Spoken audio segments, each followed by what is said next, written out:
Hey everyone, welcome back to Creating a Vegan World. Today we have a very special guest, and she's working in her local community to ban horse-drawn carriages, where I feel this is a great topic because a lot of times we face negative problems with the local media and how to make changes at the local level. A lot of people don't focus on that, where people want to start plant-based protein companies or battle factory farming when they're a vegan activist, which are all great things. But if we think about this, we're in this world together, and there's so many local issues that are near and dear to our hearts. And if enough of us focus on these things that are local, this is how we create a vegan world faster. So thank you for joining us. Do you want to give us a quick introduction about who you are, what your background is, and why you decided to focus on banning horse-drawn carriages in your area? Yeah, for sure. So yeah, thanks for having me on. We always appreciate the opportunity to talk about the activism that we're doing. So my name is Liz, and I've been vegan since about 2009. And actually, even before I was vegan myself, I started doing animal activism. Through my university, there was some opportunities to get involved in different animal rights campaigns. I live in Ontario, Canada. And in the specific area where I live, there's a lot of, unfortunately, animals used for entertainment purposes. I'm in the Niagara region, so very close to Niagara Falls, and maybe some of your viewers are familiar with Marineland, which is a marine captivity park in Niagara Falls. That was actually one of the first places that I went for my first demonstration. I'm sure some of you are aware of the incredibly horrible conditions for the whales, the dolphins. They even have bears and deer at that park, and they're just horrendous welfare conditions for those animals, in addition to just being locked up in captivity.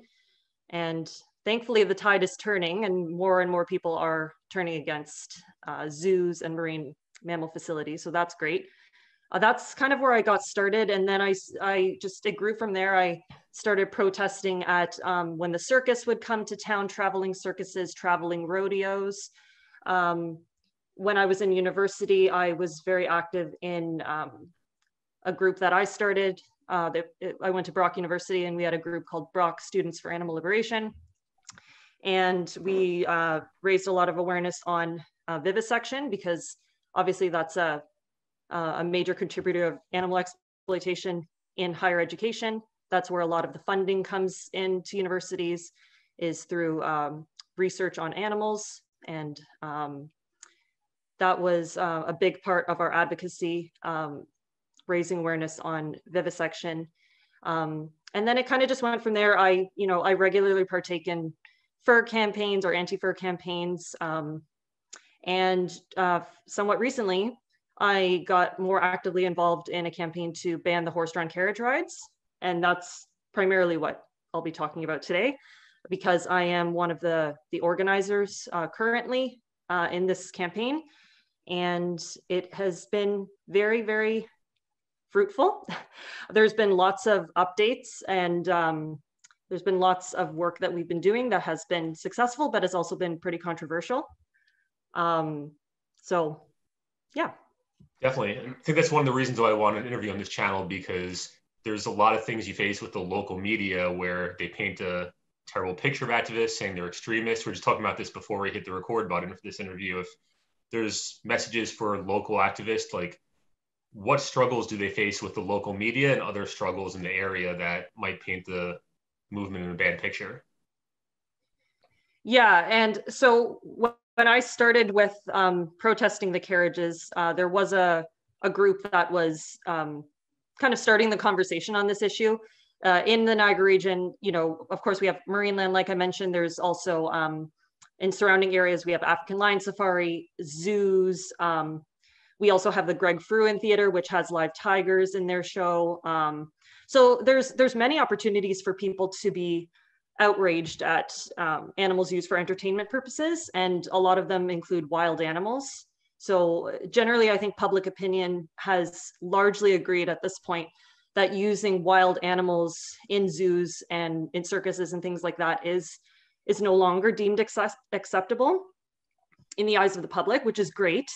But what I found is something like horse-drawn carriage rides, I find that it's not often talked about within the vegan community as much, although it is widely condemned by the general public. And I'll talk more about this in terms of the kind of advocacy we do. We do a lot of street outreach, and we talk to a lot of tourists that visit the area.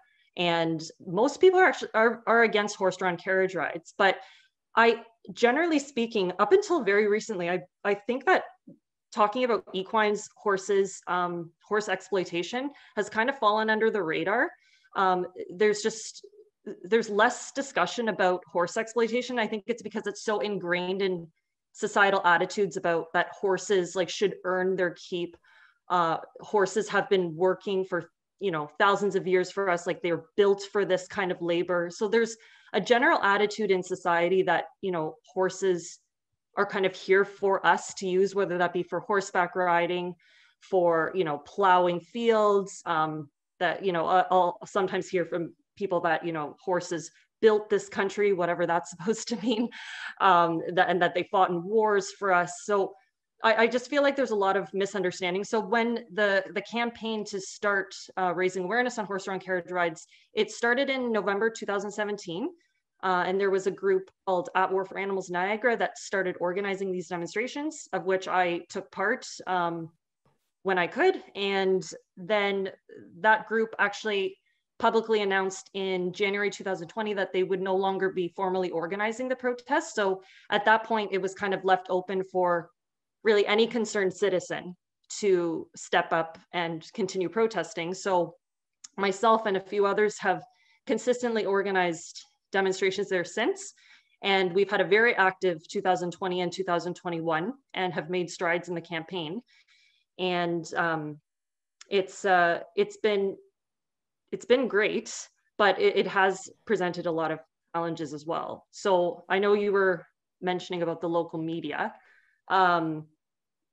So generally speaking, like we're in the Niagara region, there is a generally overall fairly conservative attitude when it comes to some of these more like topics that are, I guess, we have traditional views on overall. So messages around animal liberation aren't widely accepted in the area that I live, although it is a university town. So we've got some more progressive ideas up and coming. And, there are some segments of this area that are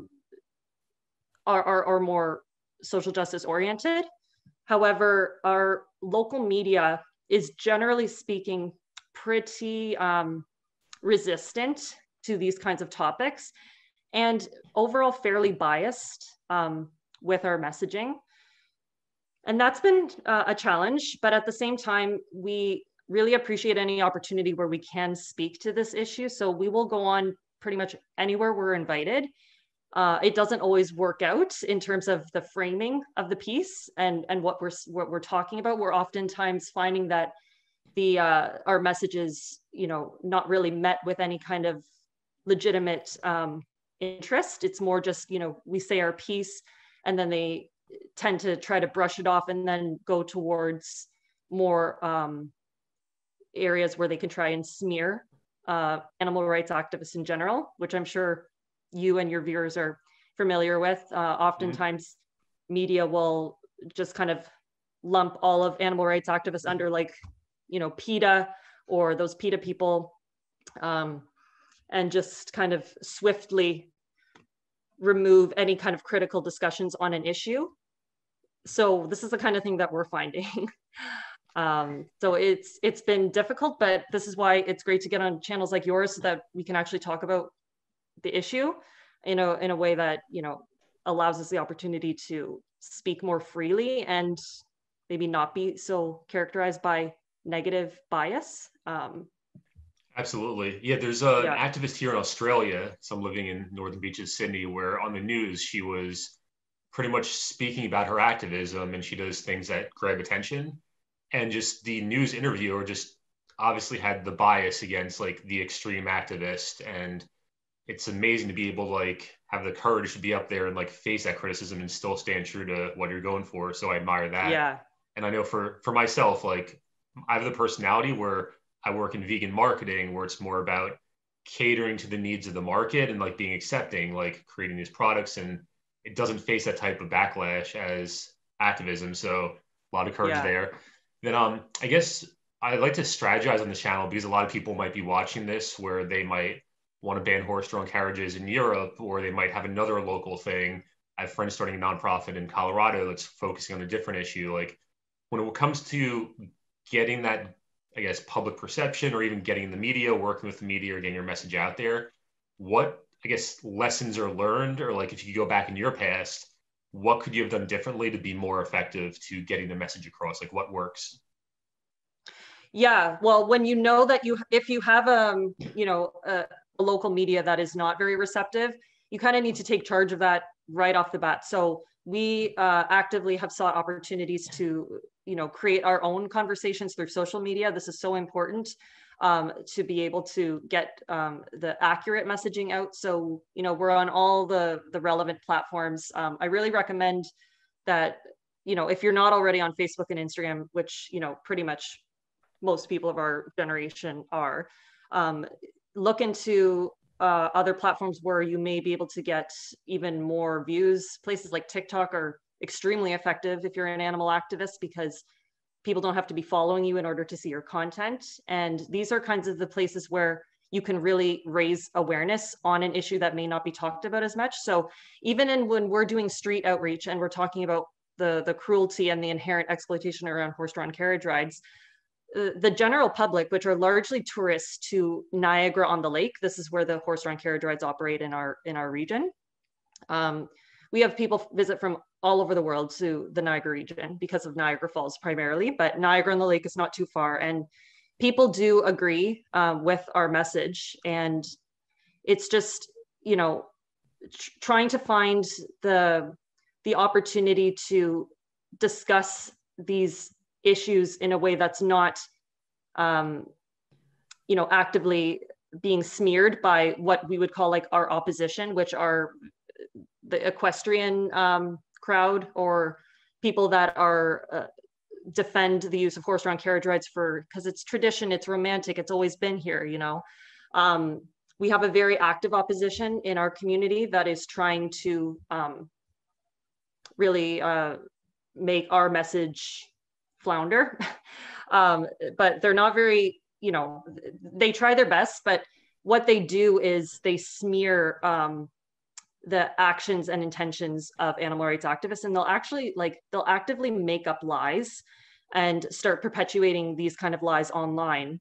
And so it's so important for activists that are tackling an issue, whether it be something more general like vegan outreach, or if you're trying to do a goal that is very winnable, like something like banning horse-drawn carriage rides is very winnable. It's already been banned in over 35 cities around the world.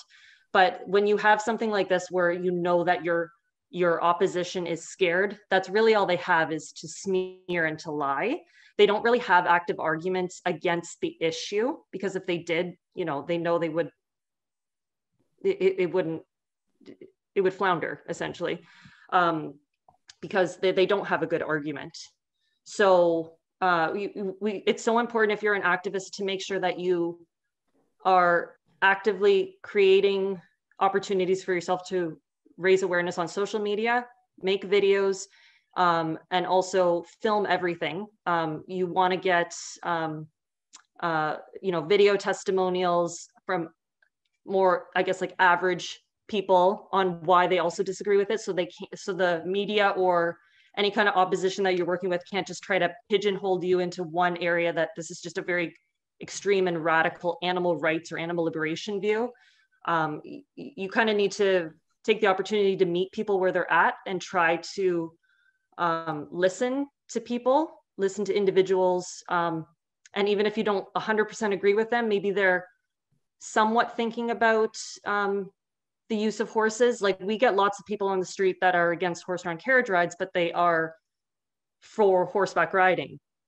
And they'll say, like, I love horses. Like I've ridden horses my whole life, or I love horses. I go to the racetrack all the time. But yeah, these horses out in the street, it's terrible. So of course I have disagreements with that kind of viewpoint, but I really try to meet these people like where they're at currently, and then maybe leave some opportunities for them to think about the use of horses and animals overall in the future, and building those alliances and coalitions, and allowing people the opportunity to get involved by, signing petitions and petitioning local government, sending emails.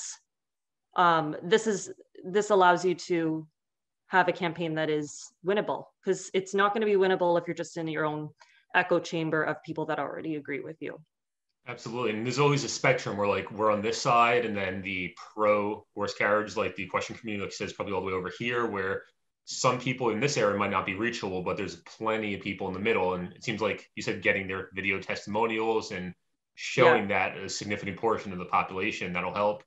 Does that kind of leads, and you kind of alluded to, like, how do you actually change the laws in the local community? You said there's like email and government, like officials. Is there like meeting with them in person, sending them these videos? How do you make the actual legal change? Yeah, so with our campaign in particular, we have several goals when we advocate for these horses, and really embracing a diversity of tactics for activists is so important. You don't want to be predictable. You don't want to always do what your opposition may expect, or what your politicians expect you to do. You want to kind of hit this issue from all angles. So when we're doing street outreach, we are primarily talking to or raising awareness about the issue of horse-drawn carriages with people in the streets, but we're also there to cause a ruckus in this town.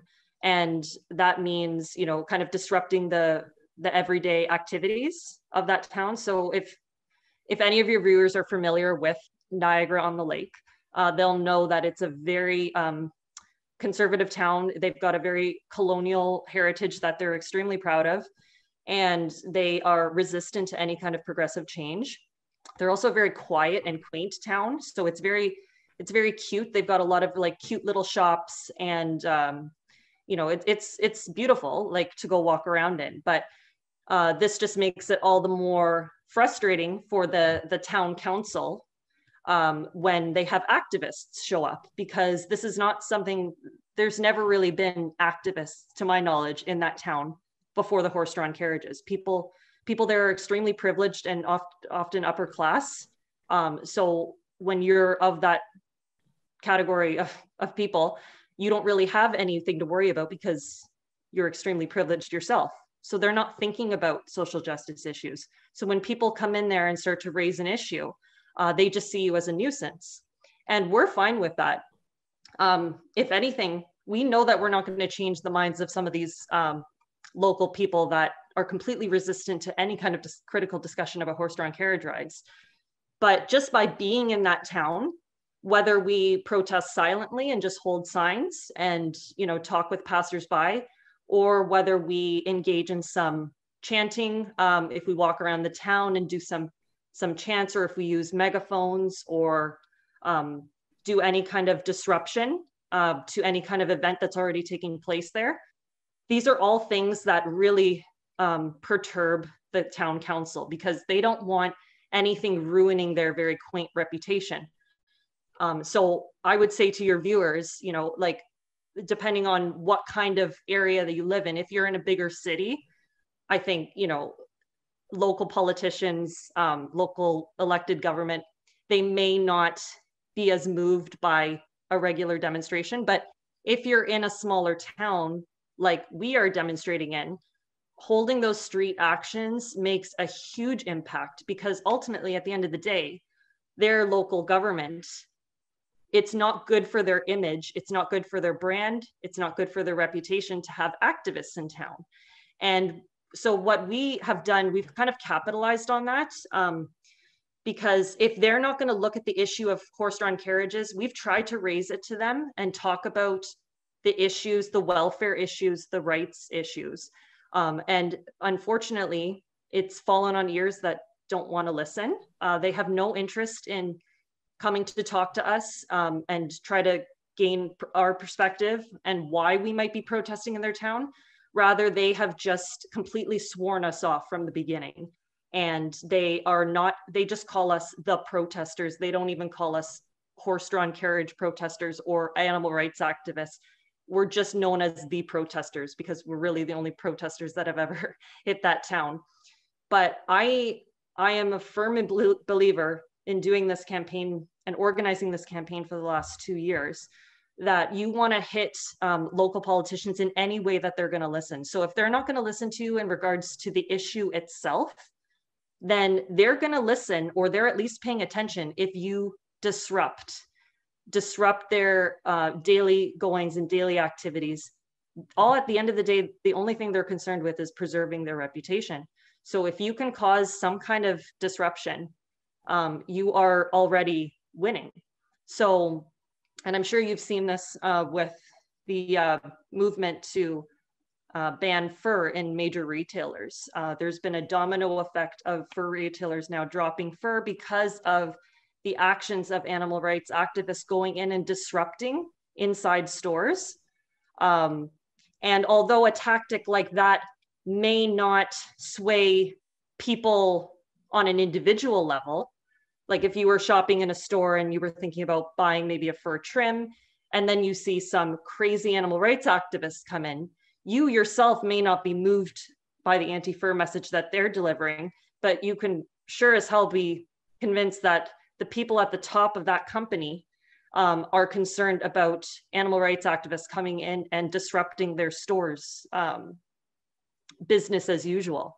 So I definitely support a diversity of tactics when it comes to animal rights activism, because if you only try to go at it from one direction, it's not going to be successful. You definitely want to, like we said earlier, have conversations with people, try to meet them where they're at, engage in civil dialogue and respectful dialogue with individuals. But when it comes to politicians or owners of big companies, I think, you know, you need to approach through other tactics that are a little bit, that pressure them more. So whether that be, you know, through like disruptions in stores or disruptions in the downtown core, our local elected officials, they've actively tried to remove us from our ability to protest in Niagara on the Lake. In some of their town council meetings, they've actually suggested that they find a protest zone where they could move us away from the downtown core and away from the horse carriages, so that we still have our right to protest, but just not in the area that we are protesting. So in the middle of the field somewhere where nobody could listen to you, that's your protest. Pretty much. Wow. Which is preposterous for anybody that believes in democracy. You know, we live in Canada, we have this thing called the Charter of Rights and Freedoms and the freedom of assembly. And, you know, this is something that the town council either is completely ignorant about or they just don't want to acknowledge. So they say, yeah, you can have your rights, but with conditions. It's like, no, if we are in a downtown space, which is public property, there's no way that they can remove us from our ability to protest. And that frightens them, that really scares them. We've had the mayor of Niagara on the Lake admit in one of their public meetings that is open for the public to see, and they hold these meetings once a month. Back in November, I believe, 2020, they had a discussion about our activism. And she said that she was truly at a loss because she didn't know how to deal with us. And she is getting pressure from her constituents to get rid of us. But of course, she has no ability to get rid of us. She kind of, you know, it was her error from the beginning to not step up and say, you know what, I don't agree with their message, but they do have the right to protest. I can't get rid of them. Maybe we should consider a discussion about what's more important. Is it more important for us to preserve this carriage company? Because they really have loyalty to one carriage company in particular. Mm-hmm. Is this more important, or is it more important that we may entertain the thought that it should be banned? It's been banned already in 35 cities and municipalities worldwide. So when it comes to pressuring politicians, definitely go at them from that route, make them uncomfortable, make them address the issue. When it comes to, so this is the town council, which I'm referring to, but we also have a regional council, and they're actually the government in our area that issue the licenses for these horse-drawn carriages to operate. So we also We have a petition now that's garnered roughly 20,000 signatures, and it was launched in March. So just in a matter of a few months, we already have 20,000 signatures to ban the carriages. At the end of this year, we're going to present that to the region, in addition to, like I mentioned before, testimonials from people that are visiting that they don't like to see the carriages, because really horse-drawn carriage rides exist for tourists. They're there as a tourist trap. They're there to generate money from people just walking by on the streets. But if tourists largely disagree with it, if the region was responsible, they would entertain the thought of having a productive discussion about whether it is worth having horse-drawn carriage rides in the 21st century. Definitely. Some great points. And are there alternatives? I might have misread the article. I don't want to read it while in the middle of the interview, but something about like electric buggies or electric carriages. Is there like, I know some, like it's part of, I guess, the culture there. Like you said, it's been going on so long, and to remove it, that might face more resistance versus being seen as like the new, like eco-friendly electric buggy type of thing being on the cutting edge. Is there ways to like swap that out that you feel might be effective? It has already been swapped in other cities around the world. So just last year, Mumbai, India, just introduced their first round of electric carriages for tourism, as well as Santo Domingo in the Dominican Republic. And Guadalajara, Mexico, I believe they instituted them, I think it was 2017 or 2018. And it's been very successful. Other cities in Mexico that have already banned the horse carriages are now looking to get funding to replace them with electric. So it's certainly doable in our area. And really, for anybody that's watching that may want to protest horse carriages in their own city, this is certainly a viable option.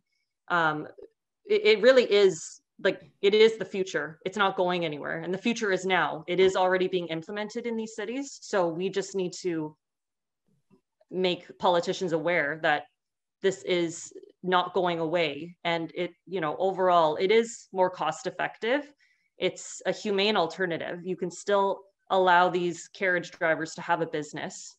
It just doesn't involve exploiting an animal and forcing them into these dangerous and exploitative conditions for several hours a day in any temperature. These horses are, and I can talk about some of the issues with horse-drawn carriages after if you'd like, but there really is no reasonable reason not to go towards electric or even pedal or bike taxis. There's so many other ways that they could generate profits and tourism without using an animal. In 2021, it's really not fruitful at all to have horse-drawn carriage rides. Most people disagree with them. So I really think that our region just had never thought about it before, but now they're forced to think about it because of the protests that have been happening. Absolutely. It's a great way to get awareness. And what you said reminded me, or a conversation reminded me of, I spoke with a Geraldine Stark from Refarmed on this channel, where she's transforming dairy farms into plant-based milk production facilities. Yeah. So instead of like tearing down the system, it's kind of like swapping it out. So that's why I was really excited to read about the electric carriage solution, because in that case, everybody could win, where obviously the horses win, us as the activists, we fulfill our goal, and then the companies and the city, they still get what they want. So nobody loses. And I love solutions like that. And when it comes to the dairy farm swap, it's never an activist or an animal rights person's goal to put someone out of business, or make it so that they no longer have a way to make a living. The motivation of an animal liberation activist is always, to let's consider the rights of that animal, the animal that's been exploited for, decades. So we just need to move towards progress, right? We need to innovate. And we're in 2021, we're in a climate emergency right now. And so much of that is tied to our globalized capitalist exploitation of animals on a worldwide scale. So if we don't innovate, this is harmful to us at the end of the day too, not just the animals. So of course we want carriage companies to still have a way for them to make money. and have a living. And there's really no reason not to.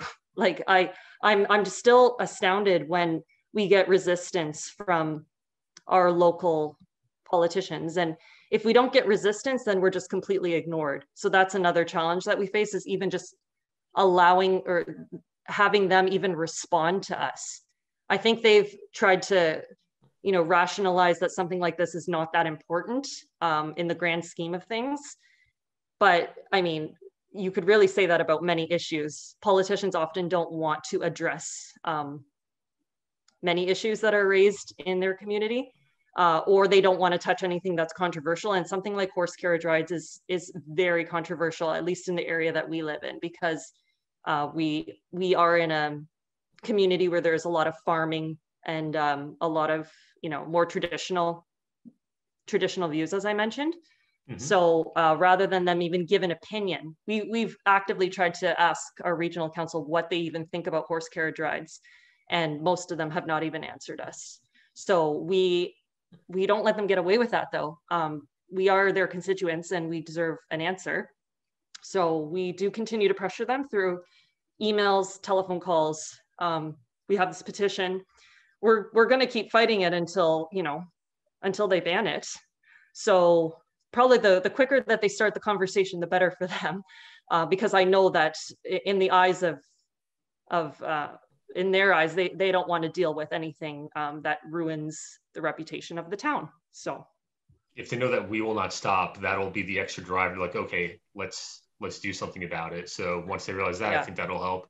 Then 2 more questions I just want to touch base on. So number one, I guess, obviously it comes down to the animals, the horses, where just last year I was in I guess it's like a wine country in Australia. It's Hunter Valley, and they had a horse-drawn carriage there as kind of like a touristy thing, just like where you are. Like, a lot of people, when they see that, it's just so ingrained in society, it's not like registered as anything like bad. So just for people listening to this who might not be aware of that, might be like oblivious to it, like, could you describe like what's like being inside the eyes of the animal and like why, like? Yeah, no, thanks for the opportunity to talk about that, because I think there is some misunderstanding about horse-drawn carriage rides. And to be honest, my whole life, I've loved animals, and I've, thought that I was, even as an adult, like pretty critical about the use of animals. But when it came to horse carriage rides, it didn't even enter my thought up until a few years ago. And I'm kind of ashamed to say that, but like you mentioned, it is kind of something that it's just always been there, and you don't even really think about it. But when we do our demonstrations now, and we hold our signs that, kind of speak to what the horse may be feeling, I think something clicks in people. It's like, actually, yeah, I agree with you. Or, oh yeah, I always feel bad for these horses, but I've never said anything because it's just, it's always been there, and it's just so normalized in our culture. So some of the issues with horse-drawn carriage rides, from a welfare point of view, like basically the experience of the horse, they are tethered to a very short rope on pavement. Their movement and their autonomy is severely restricted. They stand stationary on asphalt for several hours at a time. And oftentimes they're there for hours while the carriage driver awaits a fare to be purchased. So a lot of these horses' lives just involves kind of standing still in one place. And because horses are herd animals, they thrive in stable social units and in pastures, in green pastures. So they really do need access to graze throughout the day in order to, one, be healthy, but also they need to have interactions with members of their own species. And carriage horses are denied this when they are carted out into an urban space to stand around on a pavement. So that's one point. When a fare is purchased, they have to pull, obviously, these heavy carriages. And some, depending on the municipality, there's not always any kind of regulations on the industry. So in terms of like how much the carriage weighs and how many people are allowed on it, of course, it could be like a few hundred pounds. It could be over 1,000 pounds that these horses need to drag around for anywhere from 15 minutes to an hour or hour and a half per ride. So they're in vehicular traffic. So of course they're at constant risk of chronic respiratory ailments. They have to breathe in car exhaust and fumes, their nose to tailpipe. When they're on pavement, they have a lot of joint issues. They're at increased risk of lameness, early onset lameness, musculoskeletal injuries, and even being in an urban environment, it's very stressful for them. And the carriage horses that are at an increased risk of gastric ulcers, other stress-related health problems as well. And of course, like I mentioned, there's not always regulations on temperature. So in Niagara region, to my knowledge, there's no regulations on the temperature under which a horse carriage can operate. You'll see in New York City, where there's a very big campaign to get the carriage horses banned, that I don't think they can have the horses out, I think anywhere from like 90 to 92 degrees Fahrenheit. And that's the equivalent of, I believe, anywhere from like 30 to 35 degrees Celsius where we live in Canada. And that's how we measure temperature in Celsius. And we've seen carriage horses out there in 35 degrees plus humidity. It's very humid where we live, so it makes the air even harder to breathe. And there's no regulations. So these horses are out in active heat waves. We've seen them out there many times. Basically, if the carriage company thinks they can turn a profit, and if there's people walking around, they're going to have the horses out. And it's only up to their personal discretion whether they would like to pull the horses or not. So it really shouldn't be up to a specific company to decide how hot it is for the horses. There should be legislation that determines that. So we also see them out in rainstorms and blizzards. If you look at videos of carriage horses around the world, a lot of them suffer from heat prostration. When they're on asphalt, the heat radiates off the black asphalt onto their belly, and this can increase their internal body temperature much higher than what we even experience when we're out there. So oftentimes carriage horses around the world will collapse in the street and die. Of course, there's also several accidents related to vehicular traffic. So carriage horses are always put at risk when they are in urban spaces with lots of noise. Horses are prey animals, so they spook extremely easily. And something that we may not even think is a big deal can really frighten a horse. And there's these just horrible videos around the world where horses take off into traffic and just crash into people on the streets, passersby, vehicles, buildings. And if a horse gets injured, oftentimes it's fatal for them. Even something as seemingly simple as a leg injury or a foot injury can be fatal for a horse. Of course, they are also tethered to uncomfortable mechanisms that force them into submission. Things like bits, whips, and blinders, they're all used as part of the training process to make sure that the horse is subservient to the carriage driver. So they go through a process where the horse is, they call the term breaking in a horse or breaking a horse. So much like a circus elephant, for example, where trainers will use bull hooks or threaten the use of a bull hook and hit the elephant in the very sensitive areas of their body in order for them to comply and do tricks. It's similar with horses through the use of horse tack, things like girths, whips, and bits that they have in their mouths. These are extremely uncomfortable. They hit the very sensitive areas of their jaw and the nerve endings.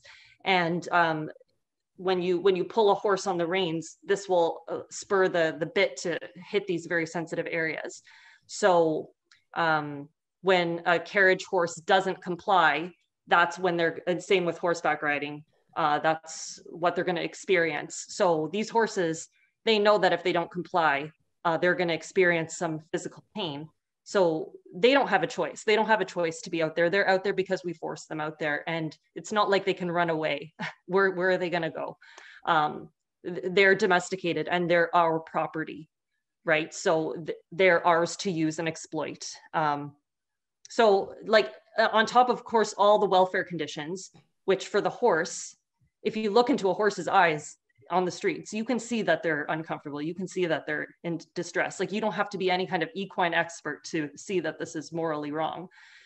But on a more fundamental level, horses, like any other animal, don't exist for humans. Horses have existed for millions of years before humans, and they have existed independently and out in the wild without any kind of interference and without us using them for our own benefit.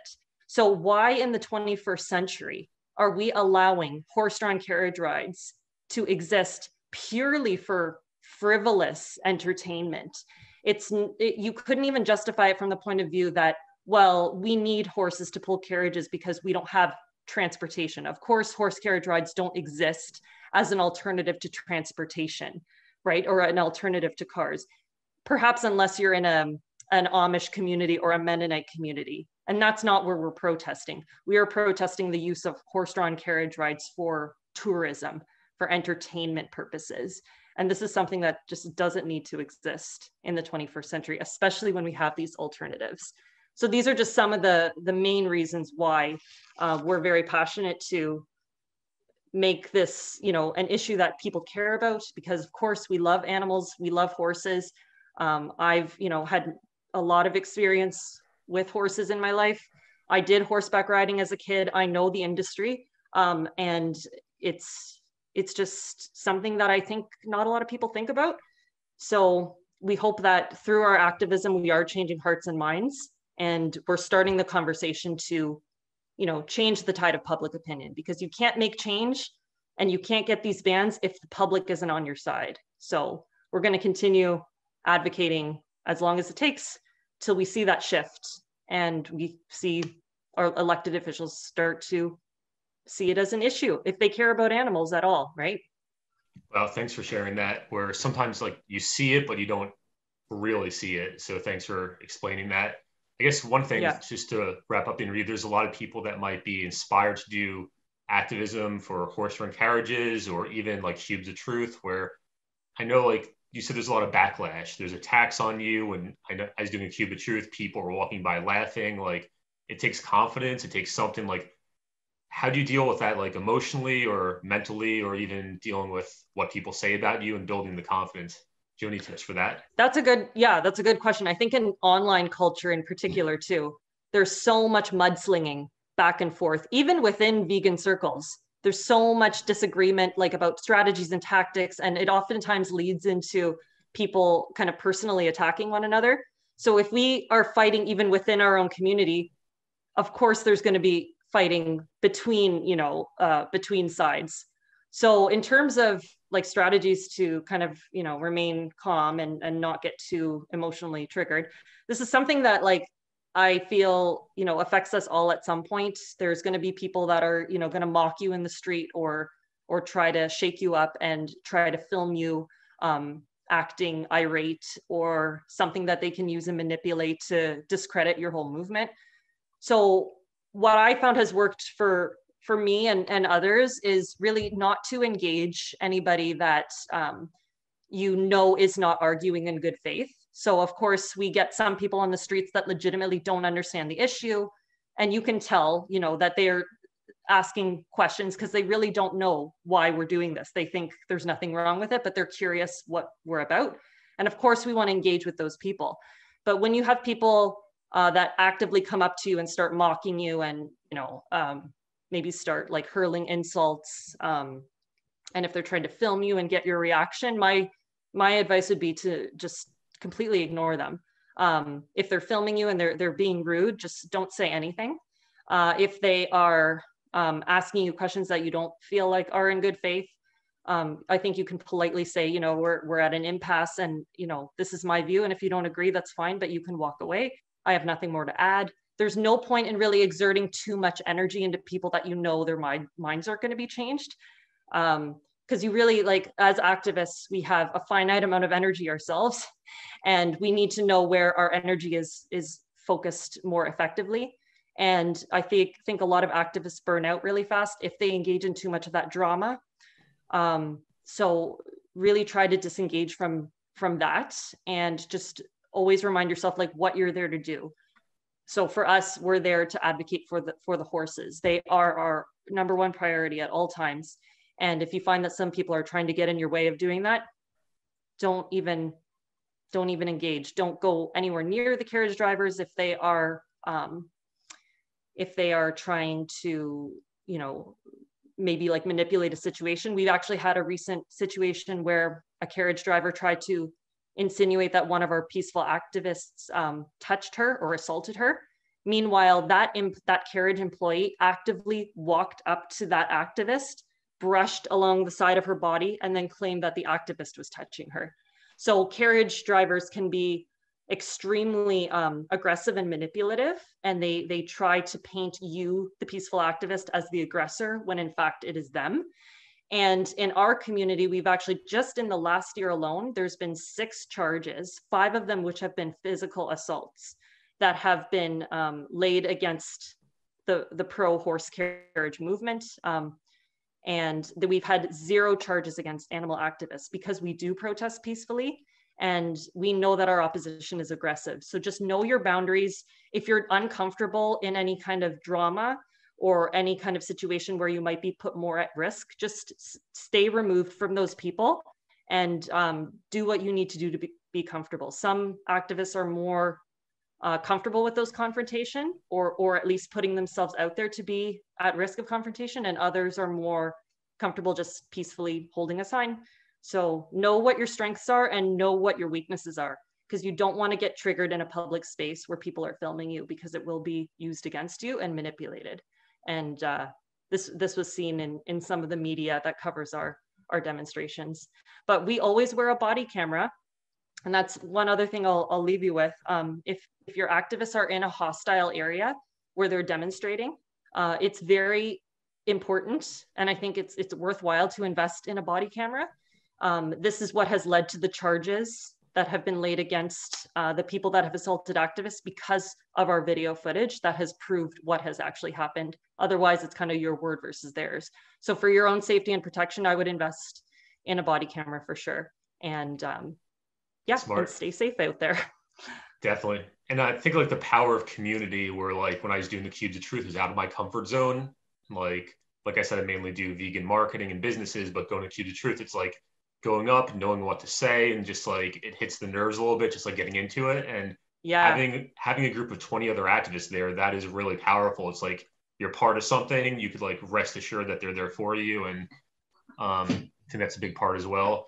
And one final comment on what you said, where like there's some people who just, they try to troll you. They're not serious. It's not worth your energy.